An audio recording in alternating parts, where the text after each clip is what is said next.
Unit 1. Developing a feasibility analysis and crafting a business plan. Table of Contents. 1.0. Introduction. 2.0. Objectives. 3.0. Main Content.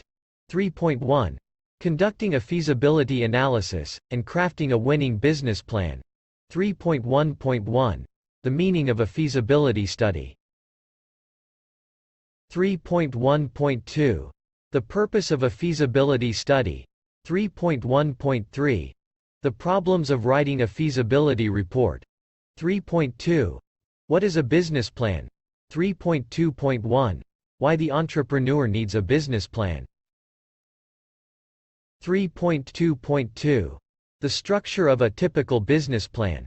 3.3.3. Differences between a feasibility report and a business plan. 4.0. Summary. 5.0. Conclusion.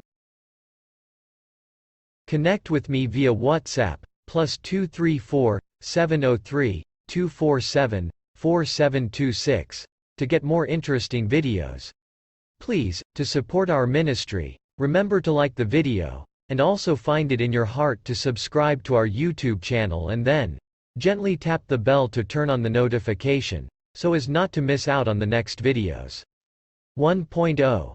Introduction. This unit is designed to provide an insight into feasibility study or analysis, and a business plan, importance of a feasibility study, problems of writing a feasibility study, as well as issues involved in a business plan. 2.0. Objectives. At the end of this unit, you should be able to 1. Define a feasibility study. 2. Discuss the purpose of a feasibility study. 3.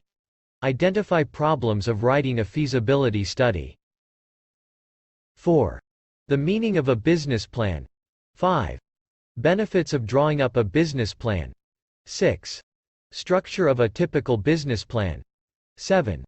Differences between a feasibility report and a business plan. 3.0. Main Content. 3.1. The meaning of a feasibility study or analysis. The launching of a business is possible when an entrepreneur comes up with an idea for a new business concept or approach. Most entrepreneurs all over the world do not lack creativity, and are responsible for some of the world's most important innovations. However, business success is more than just a great new idea.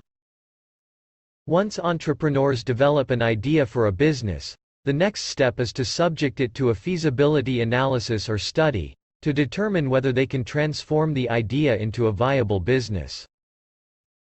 Scarborough, 2013, defines a feasibility analysis as the process of determining whether or not an entrepreneur's idea is a viable foundation for creating a successful business. Its purpose is to determine whether or not a business idea is worth pursuing. If the idea passes the feasibility analysis, the next step for the entrepreneur is to build a solid business plan for capitalizing on the idea. The entrepreneur drops the idea if it fails to achieve the set goal, and moves on to the next opportunity. The entrepreneur has not wasted valuable time, money, energy, and other resources creating a full-blown business plan, or worse, it does not make sense to launch a business that is destined to fail ab initio, because it is based on a flawed concept.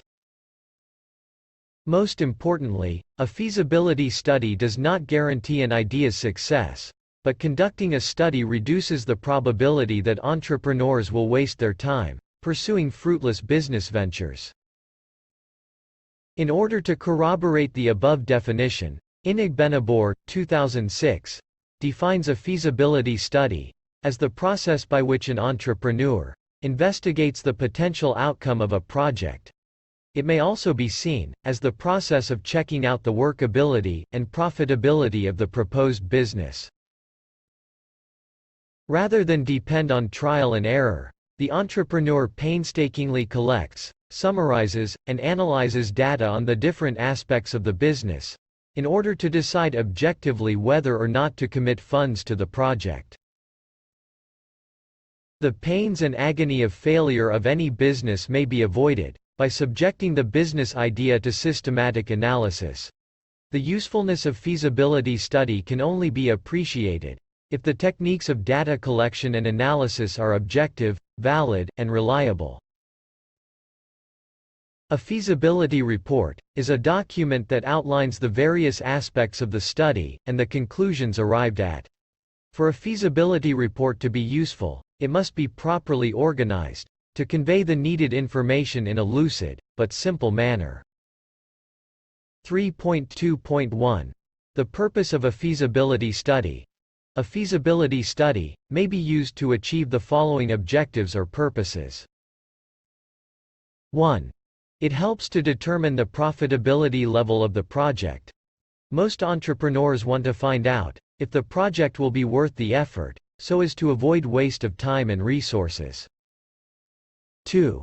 It demonstrates to potential lenders and investors of the existence and size of the market, the liquidity, or otherwise of the project.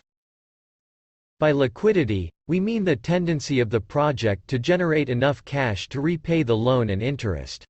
Feasibility study is principally carried out for this purpose. 3. A feasibility study enables the entrepreneur to subject his or her ideas to critical investigation, in order to identify flaws in the product or service, which may jeopardize the success of the project. 4. A feasibility study also point to the financial and human resources that will be required to operate the business successfully. Inadequate capital or inadequate skills may be responsible for most startup businesses' failure, especially in developing societies. 3.2.2 Problems of writing a feasibility report. Inigbenabor, 2003, identified the following problems in writing a feasibility report. 1. Paucity of statistical data. Data is either out of date or not available. 2. Pressure from clients. Clients may become sentimentally involved in a project, to the point that they may want the report to reflect certain of their expectations. 3. Unethical behavior of consultants. There are wait-and-take consultants who simply adapt existing reports by substituting the names of new clients. 4. Unwillingness of sponsor to be guided by the feasibility report. Having used the report to secure a loan, the sponsor may neglect or fails to use the report as a guide in his or her future decisions. 3.3. The meaning of a business plan. Scarborough, 2014, defines a business plan as a written summary of an entrepreneur's proposed business venture, its operational and financial details, its marketing opportunities and strategy, and its managerial skills and abilities. There is no substitute for a well-prepared business plan, and there are no shortcuts to creating one. The business plan becomes a roadmap that the entrepreneur will follow in building a successful business. 3.3.1 Benefits of a business plan. Karatko, 2014, identified the following benefits of drawing up a successful business plan for both the entrepreneur and the financial institutions. 1. It forces the entrepreneur to analyze all aspects of the venture, and to prepare an effective strategy to deal with the uncertainties that may arise. 2.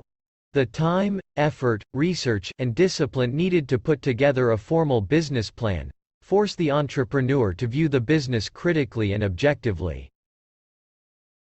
3.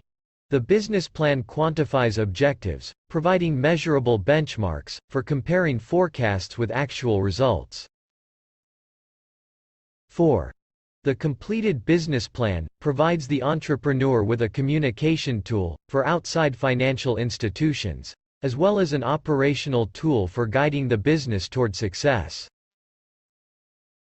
5. The business plan provides the details of the market potential and plans for securing a share of that market. 6. Through prospective financial statements, the business plan illustrates the venture's ability to service debt or provide an adequate return on equity.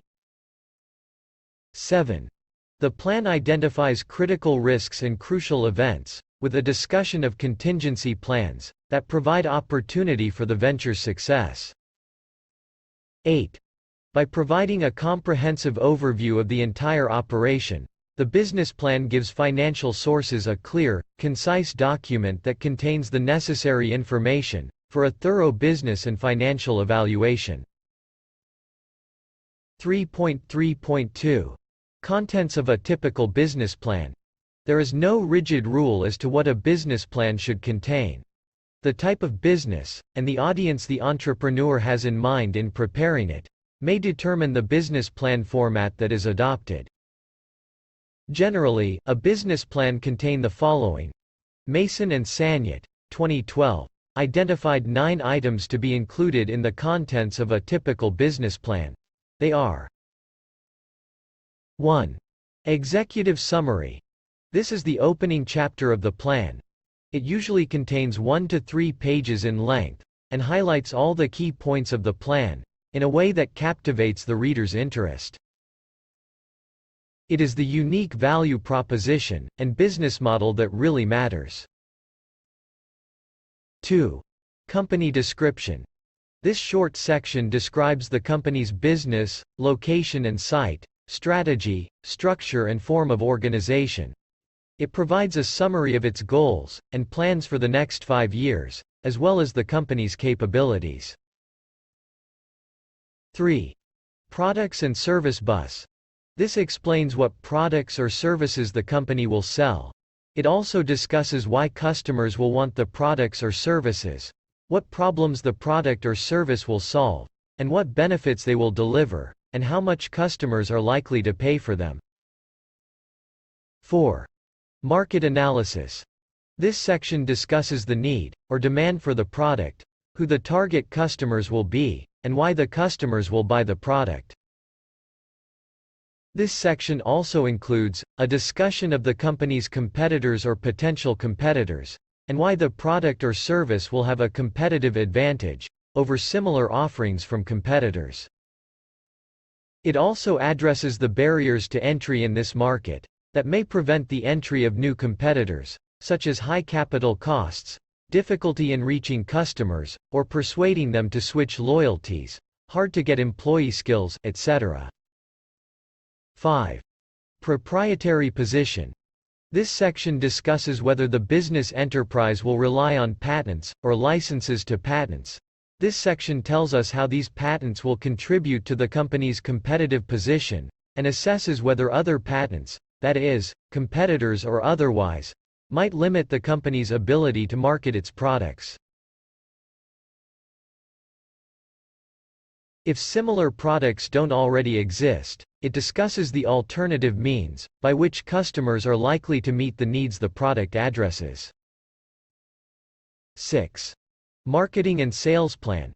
This section discusses product, pricing, promotion, and positioning strategy, as well as how the company plans to attract, retain, and maintain customers' loyalty.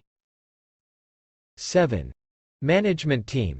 Investors consider the management team as the most crucial asset that will determine the company's growth and help respond to the dynamic nature of the environment.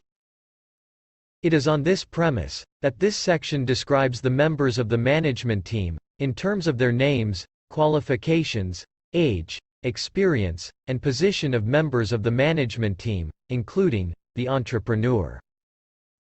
The purpose of this is to highlight the competencies and skills available to the company to execute its programs. 8. Operations plan. This section describes the day-to-day operation of the business, highlighting how the key assets, tools, processes, and labor will be utilized to produce and deliver the products and services. This section includes the location and site of the business. 9. Finance. This section identifies the capital that will be required to build the business, and how it will be used. It includes forecasting of revenues and expenditure that show investors how they will get their money back, and what return they can expect on their investment. A business plan is useful Only if the different components of it are integrated into a single piece of work, the components are interrelated, and the impression must not be created, that one component can be written, without reference to the others. The success or failure of a business plan is tied to three major elements with which you started the process. 1. A good opportunity, including the right timing. 2. The right entrepreneurial team, and 3. The necessary resources and capabilities. A business plan is no substitute for strategy and strong execution. The differences between a feasibility study and a business plan is tabulated as follows. 1. In feasibility study, the key objective is to ascertain the workability and profitability of a business enterprise, while, in business plan, the key objective is to determine the sustainability and growth of the business enterprise. 2.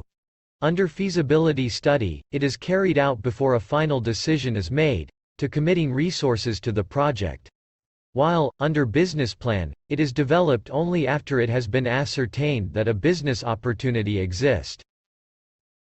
3. In feasibility study, it suggests the broad strategies that may be adopted to achieve profitability, while, in business plan, it is more specific in terms of goals, strategies, and tactics to be adopted. 4.0. Conclusion. This unit has attempted to define some basic terms, or concepts essential to the understanding of a feasibility study and a business plan. There is an insight into the purpose and problems of writing a feasibility study, the benefits of a good business plan, as well as what should a business plan contain, were also highlighted. 5.0. Summary. In this unit, we made it clear that a feasibility study is not the same thing as a business plan. The process of preparing a business plan enables the entrepreneur to have a deeper understanding of the business, the environment in which the business will operate, the opportunities available to it, as well as the strengths and weaknesses of the business. Thanks for watching. Don't forget to like the video and share with your friends. Scroll down to watch more.